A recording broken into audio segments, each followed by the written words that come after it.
Bonjour à toutes et à tous, c'est Vieux Chat. Aujourd'hui, je vais vous présenter La Conspiration par Thomas Negaroff. Il s'agit d'un livre historique se déroulant dans les années 30. Aux États-Unis, un groupe de banquiers, d'hommes d'affaires et d'industriels voit d'un très mauvais œil l'arrivée au pouvoir de Roosevelt.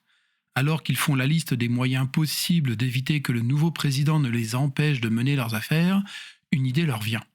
Pourquoi ne pas sonder la loyauté d'un ancien général ayant déjà servi leurs intérêts par le passé et lui demander s'il serait prêt à prendre la tête de la nation après un coup d'État?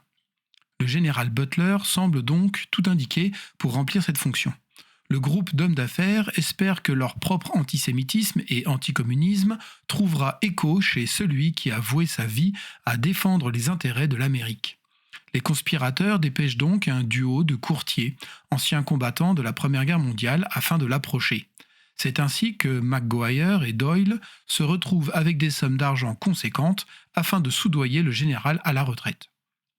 Réussiront-ils à l'appâter suffisamment pour que Butler rejoigne ceux qui aimeraient voir les États-Unis suivre l'exemple de l'Italie et de l'Allemagne, avec un dirigeant fasciste à la tête de leur nation ? À moins que le général ne fasse tout échouer à cause de sa conscience, qui le travaille depuis longtemps. Le style de l'auteur est très efficace. Le livre se lit à une vitesse record. Les chapitres, tout comme les phrases, sont nombreux et très courts. Les personnages sont très bien introduits, tout comme le contexte géopolitique de l'époque. Le livre est un exemple de vulgarisation historique tout en restant un roman. Cependant, une telle efficacité a un coût.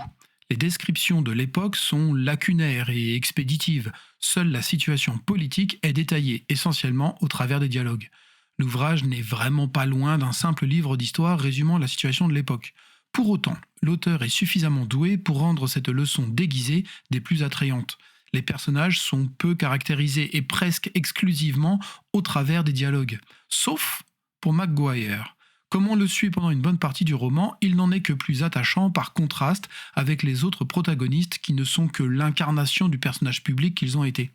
Il y a quand même un autre personnage principal qui bénéficie d'une caractérisation plus poussée et plus subtile, c'est le général Butler. Comme l'intrigue tourne autour de ces deux personnages, McGuire convaincra-t-il Butler de rejoindre la conspiration ? L'efficacité de la narration vient du fait que l'absence de caractérisation poussée des autres protagonistes les met d'autant plus en lumière.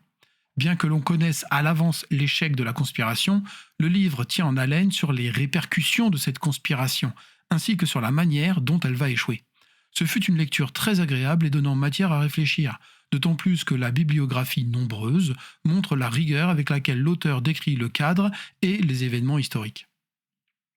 Voici un extrait juste avant le début de la réunion au siège de la banque JP Morgan où les hommes d'affaires vont chercher un moyen de contrecarrer Roosevelt. L'heure était grave, le pire était arrivé. Dans ce salon du 4e étage, tous attendaient l'hôte du jour, tous se connaissaient, ils avaient fréquenté les mêmes universités, les mêmes fraternités, leurs épouses étaient amies, leurs enfants étaient inscrits dans les mêmes clubs, et cela durerait le temps que cela durerait. L'éternité, probablement. Et voilà qu'un grain de sable venait enrayer ce bel ordonnancement du monde.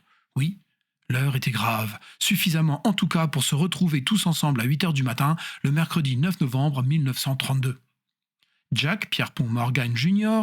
était le seul à ne pas arriver de l'extérieur. Il avait passé la nuit dans son bureau à analyser les résultats électoraux. Il y avait fait installer un lit et une douche depuis ce funeste jour d'octobre 1929. Il en avait passé des nuits là à compter, à soustraire plus qu'à additionner. Une de plus, se dit-il, en traversant un grand couloir sombre. Un ray de lumière s'échappait d'une lourde porte en bois. Il aimait être attendu. C'est le propre des hommes de pouvoir et des messies.